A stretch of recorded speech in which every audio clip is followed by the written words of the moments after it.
खबरों के लिए सब्सक्राइब करिए हमारे YouTube चैनल को और चैनल से अपडेट रहने के लिए बेल आइकन को प्रेस करना ना भूलें।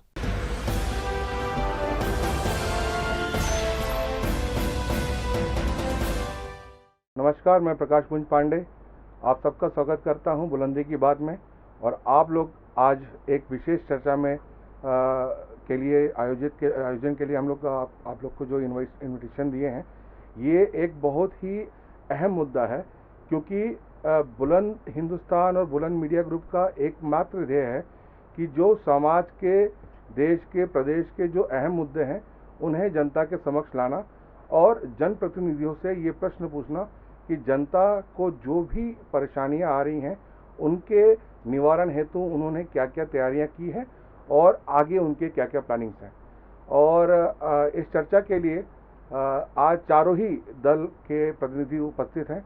सबसे पहले मैं आप लोग से इंट्रोड्यूस करना चाहूँगा आम आदमी पार्टी से प्रियंका मिश्रा जी, इसके बाद संजीव अग्रवाल जी हैं कांग्रेस पार्टी से रायपुर से, भगवानू नायक जी हैं जोगी कांग्रेस से JCCJ, और भारतीय जनता पार्टी से गौरी शंकर श्रीवास जी। आप सभी का स्वागत है।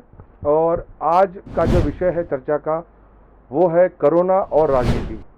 आखिर कोरोना क्या है, सबसे पहले हम ये जानेंगे, और क्या कोरोना पे राजनीति हो रही है, सीधा प्रश्न करेंगे अपने प्रतिनिधियों से।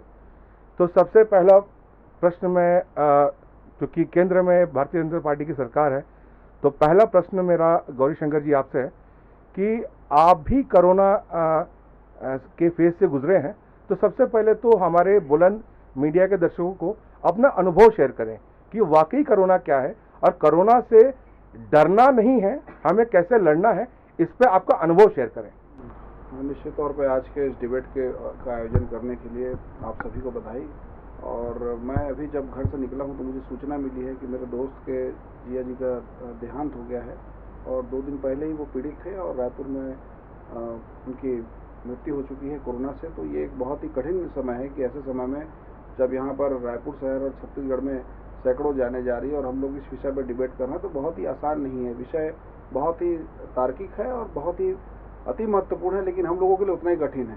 दूसरा विषय आपने रखा है कोरोना और राजनीति, तो मैं इस विषय को थोड़ा सा विषयांतर इसलिए करना चाहता हूँ क्योंकि राजनीति करने का ये वक्त बिल्कुल भी नहीं है। अभी जिस दौर से हम लोग गुजर रहे हैं और जो दौर हमने देखा है वो बहुत ही भयानक है और बहुत ज़्यादा हम लोगों को डराता है।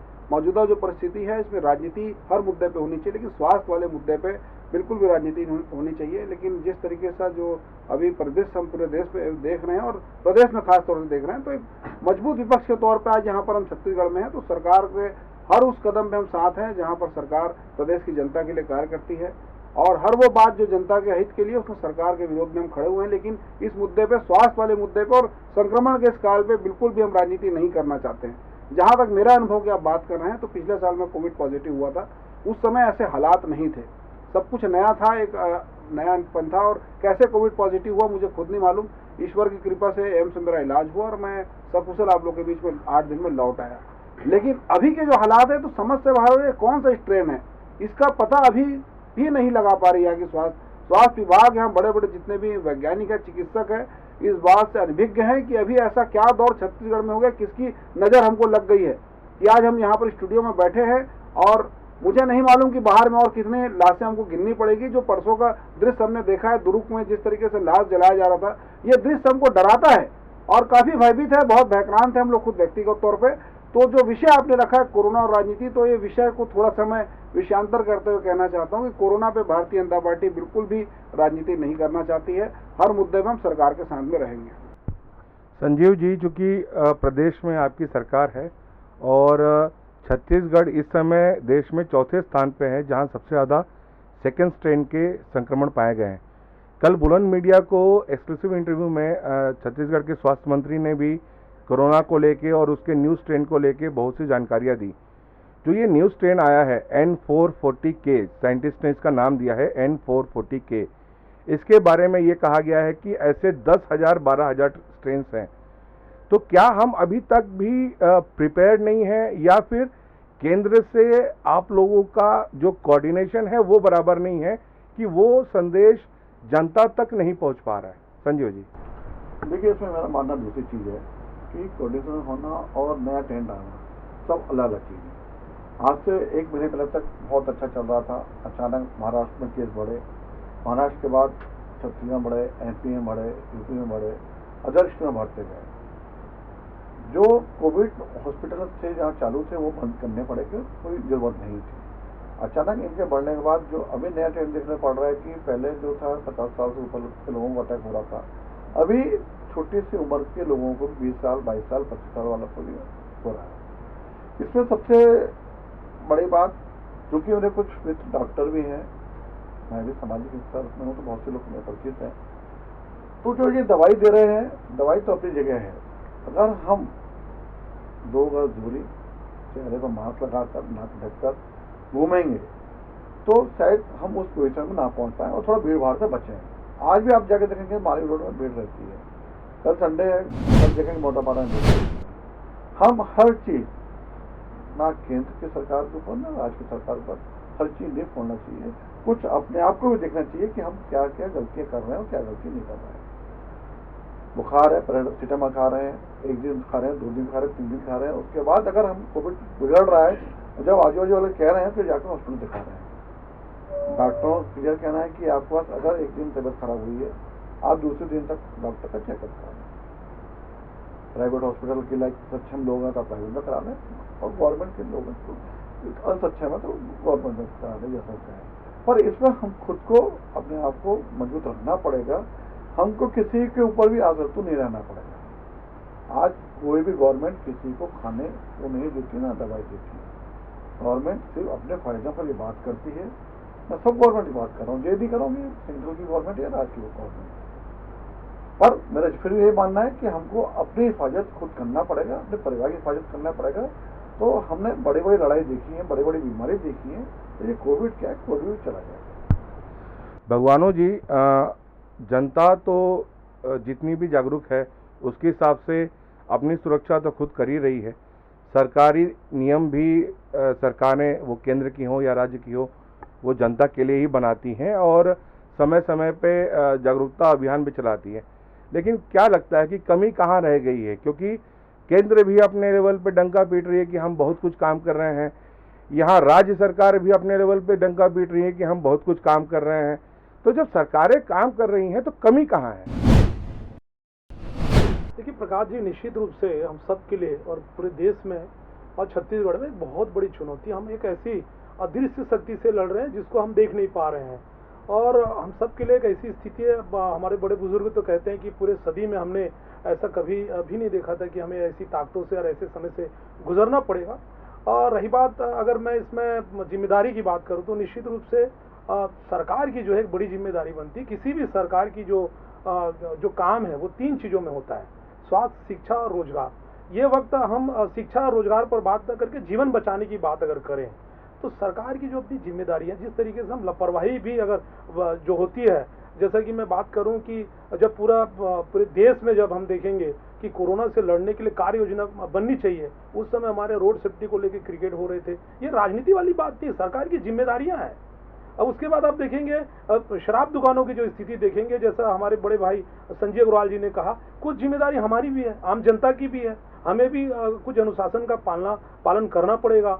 अगर मैं चुनाव की बात करूं, पश्चिम बंगाल में देखेंगे, असम में देखेंगे कि किस तरीके से अब हमने तो छत्तीसगढ़ को इसलिए सौंपा कि भाई अब जो 2.5 करोड़ जो जनता है उनकी सेवा करें। यहाँ वैक्सीनेशन जो 2.5 करोड़ जनता उनको कैसे लगे? हम केंद्र के ऊपर में निर्भर है भाई, हम निजी कंपनी से भी तो खरीद सकते हैं, क्या ये हमारी जिम्मेदारी नहीं बनती है? तो ये राजनीति वाली बात नहीं है, जिम्मेदारी वाली बात है। ऐसे समय में अगर जनता अगर सरकार की तरफ नहीं देखेगी या उससे उसका अगर वो आग्रह नहीं करेगी तो किसके पास जाएगी?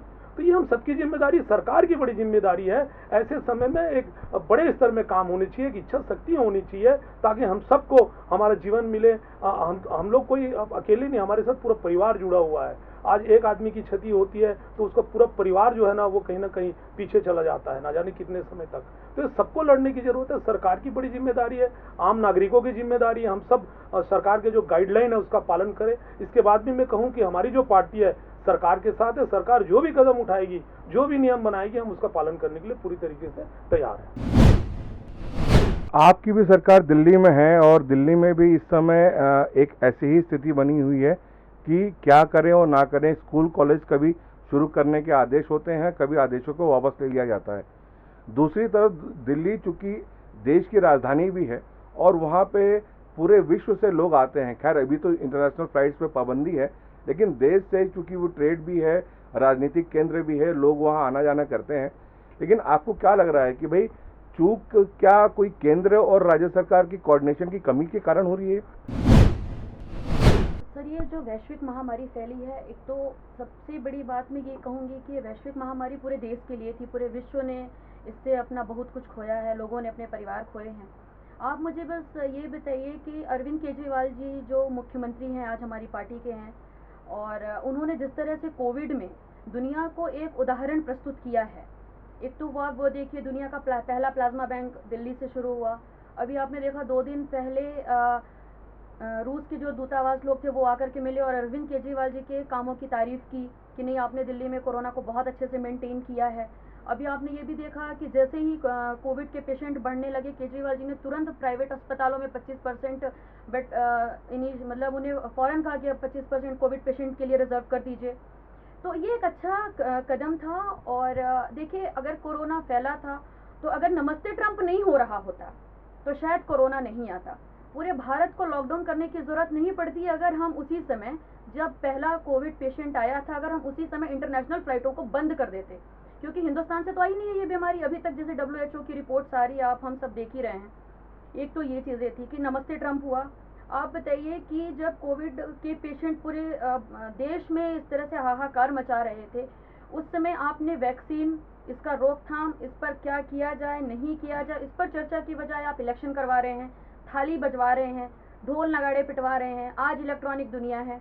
डिजिटल इंडिया की बात नरेंद्र मोदी जी करते हैं, हमारे प्रधानमंत्री हैं, उनका सम्मान करती हूँ। लेकिन जब वो डिजिटल इंडिया की बात करते हैं, उसके बाद वो 9 बजे 9 तारीख 9 मिनट की बात करते हैं, तो ये बताइए कहाँ तक सही है? हम भी चाहते हैं कि ये कोविड एक महामारी है, इसमें कोई भी पॉलिटिशियन पॉलिटिक्स नहीं। खैर उन्होंने तो ये जो दिया जलाना और ताली के लिए जो बात कही थी, वो तो उन्होंने हमारे कोरोना वॉरियर्स के सम्मान के लिए कहा था, ना कि उससे कोरोना का कोई संबंध है कि उससे कोरोना का इलाज होता है। ये सोशल मीडिया में भी कोई मैनिपुलेशन करके ही सब चीज़ें चलाएगी। मैंने पहले ही कहा कि हमारा विषय है कोरोना और राजनीति, लेकिन राजनीति क्यों हो रही है हमारा विषय ये है, राजनीति करना ये विषय नहीं है। खैर आपने बहुत अच्छी बात कही। और आपसे मैं एक प्रश्न कहूँगा कि आप अब्रॉड रहते हैं, क्योंकि कोविड काल में आप यहाँ आ गए तो आप जा नहीं पाए। मुझे एक चीज़ बताइए, वहाँ तो वैक्सीनेशन होता ही नहीं है, तो वहाँ के लोग सुरक्षित कैसे रहते हैं? सर, जो वहाँ पर रूल रेगुलेशन बनते हैं किसी भी महामारी या किसी भी चीज़ को लेकर के, वहाँ एक तो सबसे अच्छी बात है कि वहाँ की जो सरकारें होती हैं ना, वो खुद स्ट्रिक्ट होती हैं।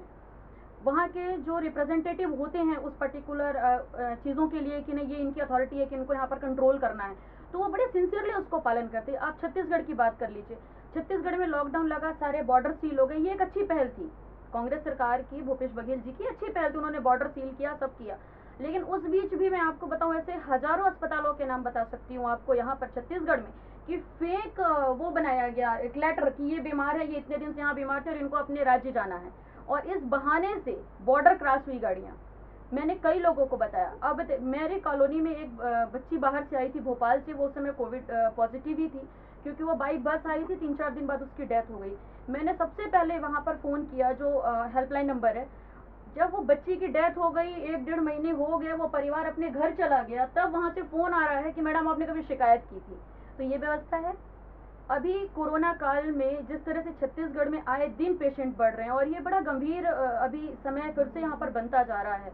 आप बताइए, अभी जो हमारे प्रदेश के मुखिया हैं, उनको अभी कहाँ होना चाहिए? छत्तीसगढ़ में होना चाहिए या आसाम बंगाल होना चाहिए? ये एक बहुत अच्छा विषय आपने उठाया है कि जिम्मेदार पदों के व्यक्तियों को ऐसे महामारी के दौर पे, जब ये महामारी ने एक कानून का रूप ले लिया है, तो गौरीशंकर जी, मैं आपसे पूछना चाहता हूँ कि क्या ऐसे वक्त पे जिम्मेदार लोगों को इस जिम्मेदारी, इस महामारी के समय, आपातकाल के समय अपने कार्यों पे और जनता की भलाई पे ध्यान देना चाहिए कि राजनीति करनी चाहिए, चुनाव करने चाहिए? देखिए, किसी भी सरकार और शासक की जो गणना होती है वो युद्ध काल या संकट काल में होती है। जिस बात को इन्होंने कहा उसे मैं आगे बढ़ा देता हूँ कि नमस्ते ट्रंप हुआ तो कोरोना फैला। नमस्ते ट्रंप गुजरात में हुआ, लेकिन कोरोना का सबसे बड़ा विस्फोट दिल्ली और महाराष्ट्र में हुआ।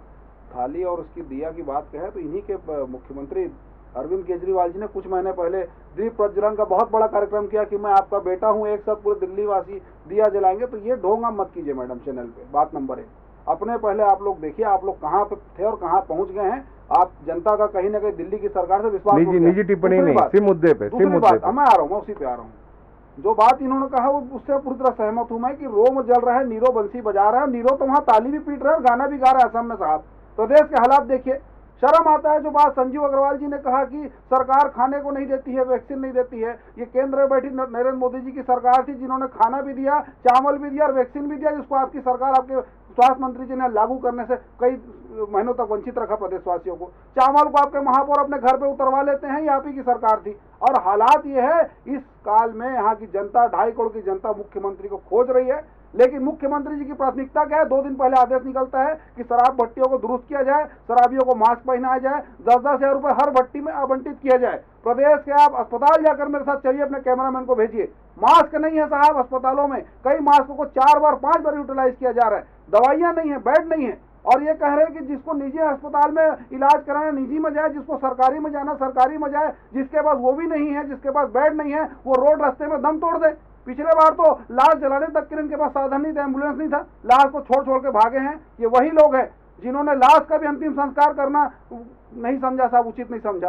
तो बात गौरीशंकर जी, जब ये कोरोना आप इतना भयावह चीज बस मैं एक सवाल ऐड कर देता हूँ, फिर आप पूरा कंप्लीट कर लीजिएगा। इतने भयानक जब आसार दिख रहे हैं, तो ऐसे माहौल में क्या चुनाव कहीं भी कराना उचित है?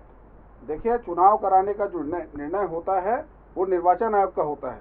बिहार में चुनाव देखिए, वो भी लोकतंत्र की प्रणाली का हिस्सा है, लेकिन चुनाव में भी सारे नियम गाइडलाइंस का पालन करने के स्पष्ट रूप से निर्देश होते हैं। रोड सेफ्टी मैच का भी बात यहाँ पर निकला है। मैं खुद उस मैच में गया हूँ 2-3 बार। वहाँ पे बार इस बात को अनाउंस किया जाता था कि सभी मास्क पहने, 2 गज की दूरी बनाएं। भाई आप अगर नहीं मास्क पहनेंगे, 2 गज की दूरी नहीं बनाएंगे, तो कोई इस पर क्या करेगा? बात नंबर 1। दूसरी बात, चुनाव को आपने कहा, तो चुनाव में भी सारे गाइडलाइन को पालन करने के स्पष्ट निर्देश जारी किए गए। जनता अगर नहीं करती है तो पॉलिटिशियन की हम लोग की जिम्मेदारी होती है। हम लोग भी अपना सुझाव देते हैं, लोगों को बताते हैं। बावजूद इसके अगर लोग इसको गंभीरता से नहीं ले रहे हैं तो ये बड़ा चिंता का विषय सभी राजनीतिक पार्टी के लिए। लेकिन फिर कहूंगा मैं, सबसे बड़ी जिम्मेदारी रोल मॉडल जो होता है वो सरकार में बैठा वो मुखिया होता है, परिवार का मुखिया होता है, सत्ता का मुखिया होता है। आज प्रदेश की जनता खोज रही है साहब, कहाँ है हमारे सत्ताधीश जिनको इतना बड़ा 70 सीट का साम्राज्य सौंपा था। आज देखिए आप, फाके मस्त है और जनता त्रस्त है, मौत हो रहा है, लोग खून के आंसू रो रहे हैं। संजीव जी, कल ब्रिजमोहन अग्रवाल जो पूर्व मंत्री हैं थे और इस समय विधायक भी हैं रायपुर में, उन्होंने कहा कि कोरोना के इस बड़े विस्तार और प्रकोप का जो इस समय फैलाव हुआ है उसके सीधे तौर पे जिम्मेदार स्वास्थ्य मंत्री हैं। आप क्या बोलेंगे इस पे? देखिए, और एक सवाल ऐड कर देता हूं ताकि आप इत्मीनान जवाब दें। और वहीं पूर्व मुख्यमंत्री और कुछ पूर्व कलेक्टर जो कि बाद में भाजपा में गए, उन्होंने ट्वीट करके और बहुत से नृत्य के वीडियो मुख्यमंत्री के पोस्ट करके ये कहा कि एक जगह कोरोना महामारी से लोग त्रस्त हैं और मुख्यमंत्री डांस कर रहे हैं। कर ट्विटर पे और फेसबुक पे और सोशल मीडिया पे कई व्हाट्सएप ग्रुप में भी ये सब चीजें ट्रेंड हो रही थी। देखिए, पूर्व मुख्यमंत्री जी आदरणीय रमन सिंह जी एक जवाबदार इंसान हैं, 15 साल मुखिया रहे हैं छत्तीसगढ़ के। मैं सिर्फ तो पूछना चाहता हूँ कि वो इन 15 दिन में कभी भी रोड पर उतर के किसी से अपील की क्या? या जब वो 15 साल सत्ता रहे थे तो अधिकारी भी उन्हीं के हैं, क्या किसी से पूछे कि क्या पोजीशन है बेकारा की, क्या पोजीशन है हॉस्पिटलों की? खाली ट्विटर वार चल रहा है और कुछ नहीं। दूसरा, प्रकाश जी, आजकल जो जमाना है, प्रधानमंत्री कहीं बाहर जाते हैं तो शॉर्ट नहीं जाती है, मुख्यमंत्री कहीं जाते हैं तो आजकल तो इतना ज़्यादा जमाना है कि सब मोबाइल पर वीडियो कॉल पर कॉन्फ्रेंसिंग हो जाती है और वो सब हो रही है। आज जितनी भी बातें हो रही है, जितना भी काम हो रहा है, सब उनके निर्देश पे ही हो रहा है, मुख्यमंत्री जी निर्देश पर। और ये कहना है कि वो रोम जल रहा है, वो नाच रहे हैं, इनको तो जितने 15 साल नाचे हैं इसका नतीजा ये कि 15 सीट पे आ गए हैं ये लोग। अभी किस मुद्दे से बात करेंगे? आज 2.5 साल होने को जा रहा है, एक भी आम जनता के लिए इन्होंने किस मुद्दे को लेकर सड़क पर लड़ाई लड़ी है? सिर्फ इन्होंने अपना घर भरा है और कुछ नहीं किया। मैं इन सब बातों पर नहीं जाना चाहता। मैं तो फिर इस बात पे आऊँगा कि आज छत्तीसगढ़ की हालत खराब है। हम इसको कैसे सही करें। वैक्सीन की जरूरत है, वैक्सीन दें। और जो WHO बोल रहा है और दिल्ली बोल रही है कि एक बार वैक्सीन लेने से इम्यूनिटी पावर और कम होगा, सेकंड वैक्सीन लेने से थोड़ा सा बढ़ेगा और थर्ड वैक्सीन लगेगी। तो वैक्सीन के साथ साथ हमको और भी सुविधाएं तैयार रखनी चाहिए। मैं तो फिर मांग करूंगा सेंट्रल गवर्नमेंट और राज्य सरकार से कि जितने भी प्राइवेट हॉस्पिटल पूरे हिंदुस्तान में है सबको अपने अंडर में ले लेना चाहिए और सब डॉक्टरों को बोलना चाहिए कि कोई भी पेशेंट आए आप निःशुल्क इलाज करें और जितना हो सके उनको बचाने की कोशिश करें। और जो पहले सुन रहा था कि वेंटिलेटर आ रहे हैं, ये आ रहे हैं, ऑक्सीजन आ रही है, देखिए हम सब चीज ले आएंगे, ऑक्सीजन ले आएंगे, वेंटिलेटर ले आएंगे, और मेन स्टाफ कहाँ से आएंगे? ना हमारे पास ज़्यादा डॉक्टर्स हैं, ना हमारे पास स्टाफ है, ना नर्सेज हैं। वो भी एक इंसान है, उनको भी हम 8 घंटे 10 घंटे 12 घंटे से ज़्यादा ड्यूटी नहीं करा सकते। फिर मैं उस चीज़ पे आऊँगा कि हम हर इंसान को अपनी जवाबदारी समझना चाहिए। मैं भी आपके स्टूडियो आ रहा था, देख रहा था रास्ते में पूरी भीड़, बहुत से लोग मास्क लगाए, बहुत से लोग मास्क नहीं लगाए। और फिर आप इल्जाम किस पर लगाएंगे? सरकार पर लगाएंगे। तो सरकार अपना काम करती है, यहाँ स्वास्थ्य मंत्री जी बैठे हैं। और दूसरा जो आप ब्रिजमोहन जी बात की है, ब्रिजमोहन जी ना घर के रहे ना घाट के रहे, वो क्या बात करेंगे? जो बाबर यहाँ से जीतने वाले 15,000 पे आ गए, सिर्फ अपने परिवार को आगे बढ़ाने के चक्कर में, अगर उनकी, ये तो मैं मानता समझता हूँ भूपेश बघेल जी की, क्योंकि डायरी नहीं खोल रही है, फाइल नहीं खोल रहे, उनके पूरा परिवार जिस हिसाब से, क्या कारण होगा? देखिए राजनीतिक कारण होते हैं। राजनीतिक आदमी को, देखिए राजनीति में हर कोई आता है जाता है, पर कभी भी विपक्ष की फाइलें नहीं खोली जाती, किसी भी पार्टी में नहीं खोलती है। और ब्रिजमोहन अग्रवाल जी के तो इतने ज्यादा, अभी हाल ही में चैम्बर चुनाव हुआ, उनके भाई साहब को बहुत बुरी तरह हारना पड़ा, जो पब्लिक उस परिवार को और ब्रिजमोहन जी को नकार चुकी है, उनकी बातों पर ध्यान नहीं रहा है। सटिया गए हैं, वो मंत्री नहीं बने ना, तो रोज जो उनके पास चलती गाड़ी में पैसे लेने की जो हैबिट थी ना, उनको वो सब याद आते हैं। भगवानू जी, आपने तीनों ही इस समय सत्तारूढ़ दल है, एक दिल्ली में है, एक केंद्र में है और बहुत से राज्यों में है, और एक तो आप ही के राज्य में है। आपको क्या लगता है कि कोरोना पर राजनीति हो रही है? ये सिर्फ हम एक बात बोलना कि हमें राजनीति नहीं करना है और उसकी आड़ में राजनीति करना है, ये कहाँ तक उचित है? पहला सवाल। और दूसरा सवाल, जैसे कि बीजेपी के नेता ने कहा कि कोई बाहर जाके नाच रहा है, उनका इशारा सीधे तौर पर मुख्यमंत्री भूपेश बघेल की तरफ था, क्योंकि कल पूर्व मुख्यमंत्री ने भी ये इसको ट्वीट किया है। तो मैं ये पूछना चाहूँगा कि असम और बंगाल चुनाव में तो पूर्व मुख्यमंत्री भी जाने की खबर थी, और कई नेता, उनकी पार्टी उनको बुलाई नहीं रही, उनकी पार्टी भाजपा ने समझ लिया कि रमन सिंह जो लायक ही नहीं बच्चे कहीं भेजे हैं, हमारे चेहरे लेके जाएंगे, 15 सीट पर आने वालों को लेके जाएंगे क्या? जी को जहाँ भेजना है भेजेंगे, आप चिंता मत कीजिए। भूपेश बघेल जी कहाँ भेजते थे? सिर्फ एटीएम। चलिए हम वो सिर्फ एटीएम बन के गए हैं, वहाँ का खर्चा भगवानू जी से, यहाँ जितना कमीशन चोरी किया समय करने गए वहाँ, समय सबका है। ये तो भगवानू जी की अच्छाई है कि वो ये नहीं बोल रहे हैं कि मैं आपके बीच में नहीं बोला, क्योंकि ये राष्ट्रीय मीडिया पे एक ट्रेंड चल गया है कि मैं आपके बीच में नहीं बोला। फिर भी मैं उनकी तरफ से बोल रहा हूँ कि किसी को के बीच में इंटरफेयर ना करते हुए, पहले उनको भी ठीक है, आज़ादी थोड़ी सी असहज महसूस हो रही है आज के ज़माने में बोलने के लिए, लेकिन फिर भी जब तक बुलंद मीडिया है तो बुलंदी की बात करते रहेंगे हम। भगवानू जी, आपको क्या लगता है कि एक सर्कुलर जारी होता है कि जो भी व्यक्ति बाहर से आएगा उसे 7 दिन तक क्वारंटाइन होना पड़ेगा, ये अभी एक बहुत ही हाल फिलहाल का ही एक आदेश था। तो आपको क्या लगता है, जो नेता, मैं इसमें सबका नाम ले रहा हूँ, मुख्यमंत्री हो या विधायक हो या राजनेता हो या पूर्व मुख्यमंत्री हो या कोई भी हो, क्या उन्होंने आने के बाद अपना वो सरकारी नियम का अनुसरण किया? देखिए, ये जो सवाल है ये तो उनसे पूछना चाहिए और वो जवाब भी अच्छी तरीके से दे सकेंगे। नहीं, आप विपक्ष हैं और आपकी पैनी नजर रहती है सत्तारूढ़ दल पे, इसलिए मैं आपसे पूछूं। नहीं, अब वो तो मुझे इसकी अधिकृत जानकारी नहीं है कि वो जानकारी नियम का पालन कर रहे हैं। भगवानू जी को एक छोटी जानकारी दे देता हूँ। एक हफ्ता पहले, 4 दिन पहले, कोंडा गांव के कलेक्टर जी ने धारा 144 लगाई।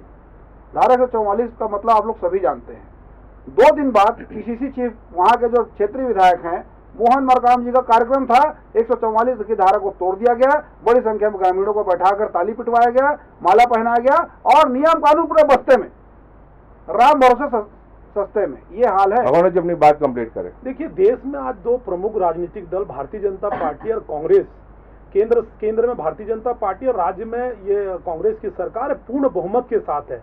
और कहीं ना कहीं कोरोना को लेकर के मुझे ऐसा लगता है कि इच्छा शक्ति की कमी स्पष्ट रूप से देखने को मिलती है। चाहे पूर्व की बातें हो, नमस्ते ट्रम्प की बात जो उन्होंने कहा, बिल्कुल मैं सहमत हूं। और उसके बाद आप देखेंगे जिस तरीके से इंटरनेशनल फाइलों को जो रोका नहीं गया समय पर, और लगातार यहाँ भी देखेंगे छत्तीसगढ़ में। तो मैं छत्तीसगढ़ के विषय में जरूर कहना चाहूँगा कि आज जो पश्चिम बंगाल को जो गोद में लेने की जो तैयारी चल रही है कह सकते हैं, या जो असम में जो चल रहा है, तो भाई छत्तीसगढ़ की जनता ने आपको मैंडेट दिया यहाँ की जनता की सेवा करने के लिए। लेकिन आज पूरी टीम, अभी तो हमने ये भी देखा कि यूपी का जो चुनाव का संचालन पंचायत का सुना, वो भी कांग्रेस के नेता वहाँ जाने के लिए करने वाले हैं। तो क्या अखिल भारतीय कांग्रेस कमेटी का पूरा काम छत्तीसगढ़ के नेता करेंगे या ये कांग्रेस पार्टी के नेता करेंगे? तो यहाँ की जो जनता है उनकी सेवा कौन करेगा? तो ये सवाल कहीं ना कहीं आम जनता के बीच में ये कहीं ना कहीं उठ रहा है, और आने वाले समय में इसका जवाब सरकार भगवानू जी ने एक बहुत बड़ा सवाल उठाया कि वादे और वादों के बाद उस पर इम्प्लीमेंटेशन, अमल करना, ये दोनों ही जो विषय है वो दोनों अलग हो जाते हैं। और चाहे पार्टी कोई भी हो, सरकार किसी की भी हो, किसी भी राज्य में हो या किसी भी देश में हो, सरकारों को अपनी जिम्मेदारी पूरी करनी चाहिए। और ये विषय इतना लंबा है कि इस पे चर्चा के लिए कदापि समय का अभाव हमेशा रहेगा। तो इसीलिए मैं जनता से भी निवेदन करता हूं कि आपने आज सबकी राय सुनी और सबने बहुत ही बेबाकी से अपनी बातें कही, और आगे भी बुलंदी की बात में ऐसे विषय के साथ हम लोग आते रहेंगे। लेकिन जनता से एक सबकी ओर से मैं वन बाय वन एक अपील चाहूंगा कि जनता के लिए आप क्या अपील करना चाहते हैं। शुरुआत करते हैं गौरीशंकर जी से। नहीं, निसंदेह अभी का समय बहुत ही ज़्यादा विषम परिस्थिति है। मेरी अपील है जनता से कि घर पे रहे, बहुत जरूरी है तभी निकले और घर से सारे काम करें, मास्क जरूर पहने और सोशल डिस्टेंसिंग का पालन करें। जितने भी सुरक्षा के जो मापदंड है कोविड के, उसका बिल्कुल कड़ाई से पालन खुद भी करें और औरों को भी करने के लिए मजबूर करें। भगवानू जी, हमारा जीवन बहुत बहुमूल्य है, हमारे लिए, अपने लिए, अपने परिवार के लिए, अपने बच्चों के लिए, हमारे देश के लिए, हमारे राज्य के लिए। हम सब अपने जीवन को सुरक्षित तरीके से रखें, इस कोरोना को हम सब मिल करके हराएं। संजीव जी, मैं इसमें ये कहना चाहूँगा कि भाई हम खुद तो सेफ रहे, अपने बच्चों को, अपने आजू बाजू वालों को भी, पड़ोसियों को भी सेफ रखें। जितनी ज़्यादा हो जरूरत के हिसाब से ही घर से बाहर निकलें, जितना जरूरत हो। ये नहीं सुबह से शाम तक घूम रहे हैं आप, 1 घंटे में, आधे घंटे में, आजकल मोबाइल का जमाना है, मोबाइल में बहुत सारे काम हो जाते हैं। तो जरूरत के हिसाब से घर से बाहर निकलें, मास्क पहन के निकलें, सैनिटाइज करें। हम इस लड़ाई को फिर जीतेंगे। प्रियंका जी। सर, मुझे एक्यूमुलेटिव टाइम नहीं मिला। एक बात मुझे बोलनी थी आपके चैनल के माध्यम से। जब धारा 144 लगी तो वो मुझे लगता है कि छत्तीसगढ़ में हर किसी के लिए लगी, सभी जनता, सभी वर्ग के लिए लगी, स्पेशल किसी एक चीज़ के लिए नहीं लगी। तो आप मुझे बताइए, धारा 144 थी, तो मोहन मरकाम जी का उदाहरण मेरे बड़े भैया ने दे ही दिया। और बीजेपी की महिला मंडल की जो महिलाएं हैं वो भी होली मिलन कर रही थी, 40-50 लोग, तो उसके लिए भी धारा 144 थी। शराब दुकानों के बाहर जिस तरह से हु हल्ला चलता रहता है बिना मास्क, तो वहाँ के लिए भी धारा 144 है। और मेरा मानना है कि धारा 144 सिर्फ जनता के लिए ना लगाया जाए, सभी के लिए लगाया जाए। क्योंकि अच्छा, सरकार का ऐसा है कि जिस चीज़ों से सरकार को डायरेक्ट इनडायरेक्ट फायदा होता है उन चीज़ों पे धारा 144 लागू नहीं होती है। जिन चीज़ों में उन्हें पैसे नहीं मिलते उसके लिए धारा 144 होती है। जैसे होलिका दहन से सरकार को कोई फायदा नहीं था, उन्होंने कहा 4-5 लोगों से ज़्यादा नहीं होना, उसमें धारा 144 है। शराब से डायरेक्ट पैसा जा रहा है सरकारों को, तो धारा 144 नहीं है। तो एक ही, और फाइनल मैं अपना एक ये अपनी छत्तीसगढ़ के मेरे रहवासियों को मैं एक ये अपील करती हूँ कि सरकारें ये कुछ नहीं करेंगी, चाहे वो कांग्रेस हो चाहे वो बीजेपी हो। अपनी सुरक्षा अपने हाथ है, मास्क लगाएं, बच्चों का ध्यान रखें, और अगर ज़रूरत ना पड़े तो बाहर ना निकलें। आज ऑनलाइन का ज़माना है, अगर उन्हें राशन लेना है, दवाई लेना है, सब कुछ ऑनलाइन के माध्यम से करें। क्योंकि डिजिटल इंडिया का जो आज तक हवाला दिया है, एक बार उसकी भी पोल खोलेगी जनता, अगर डिजिटल इंडिया पे बात होगी तो। चलिए, पोल जनता खोलेगी, ये कहना है प्रियंका जी का। लेकिन जनता बहुत जागरूक है और जनता ही जनार्दन है। जनता को पता है कि उन्होंने किसे चुना है और किसे विपक्ष में बैठाया है और क्यों बैठाया है। अब ये उन्हें डिसाइड करना है, ये निर्णय उनका है कि वो सत्ता में आने के बाद जनता की अपेक्षाओं पे कितना खरा उतरते हैं और कितना नहीं। इसका आकलन आने वाले चुनाव में जनता जरूर करेगी। लेकिन बुलंद मीडिया ग्रुप की तरफ से भी ये सबसे अपील करती है बुलंद मीडिया कि आप लोग, जैसे सभी ने कहा, कि मास्क को अपने परिधान का, अपने पहनावे का एक अंग बना लें। जितने कपड़े पहनते हैं उतने हिसाब से आप मास्क भी रख लें तो ज़्यादा बेटर है। और बिना मास्क पहने घर से बाहर निकलने की कोई ज़रूरत नहीं है। जैसा बाकी लोग ने भी कहा कि ज़रूरत हो तो ही घर से बाहर निकले, बिना ज़रूरत के घर से बाहर निकलने की कोई ज़रूरत नहीं है। और उसके बाद जैसे समय समय पे सैनिटाइज़र यूज़ करते रहें और साफ़ सफाई का सबसे ज़्यादा ध्यान रखें। और बिल्कुल भी कोरोना से डरने की ज़रूरत नहीं है। थोड़ा सा भी आपको अगर कोई सिम्टम दिखता है तो ज़रूर और ज़रूर ये आप कंपल्सरी कर दें कि आप डॉक्टर के पास ज़रूर जाएं। इससे डरे नहीं, जितना डरेंगे उतना कोरोना हमें डराएगा, और अगर लड़ेंगे तो कोरोना हार जाएगा। बस यही अपील है। तो आज सभी अतिथियों का मैं बहुत बहुत धन्यवाद देता हूं कि उन्होंने अपना बहुमूल्य समय ऐसे कोविड के दौर में निकाला और हमारी जनता को, हमारे दर्शकों को कोविड के बारे में बहुत सी अच्छी बातें बताई। खैर, राजनीतिक चर्चा इसके आगे भी चलती रहेगी। तब तक के लिए देखते रहिए आप बुलंद हिंदुस्तान। मैं प्रकाश पुंज पांडे अगली सीरीज में एक नए विषय के साथ, एक नए पैनल के साथ आपसे फिर मिलूंगा। तब तक के लिए धन्यवाद।